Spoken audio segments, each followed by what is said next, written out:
আসসালামু আলাইকুম। ভাই আসসালামু আলাইকুম। ওয়ালাইকুম ভাই আসসালাম। আমাদের এলাকার এই রাস্তাটা আমরা অনেক মনে করেন প্রতীক্ষার পরে রাস্তাটা চাচ্ছিলাম। আমরা চাই যে এই রাস্তাটা ভালো মতো কাজ হোক, এটা কোন কিন্তু জায়গা? আপনি কাজের মানটা দেখেন, একটুও কাজের মানটা ভালো হচ্ছে না। এই যে বালুর ওপর পরিষ্কার নাই, কোনো কিছু নাই, বিটুমিন মারা নাই, কোনো কিছু মারা নাই, না মারিয়ে মনে করেন দেখেন তার উপর পিচ ঢালাই করছে, যেটা কয়দিন টিকবি। এটা কোন রাস্তা?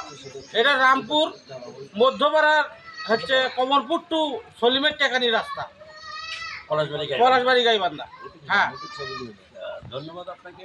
কারণ রাস্তার কাজ নিম্নমানের হচ্ছে। এটা কোন কন্ট্রাক্টর নিচ্ছে? এটা কি জানেন?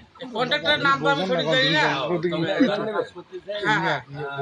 তাদেরকে দেখি বুঝতে আপনার ভুল হয়। ঘটনা হলো, ভালো কাজ না হলে রাস্তা তো বেশি দিন টিকবে না। আমরা তো এখানে চুঙ্গি চাঁদাবাজি কোনো কিছু চাচ্ছি না, আমরা চাই যে আমাদের এলাকার কাজটা ভালো হোক।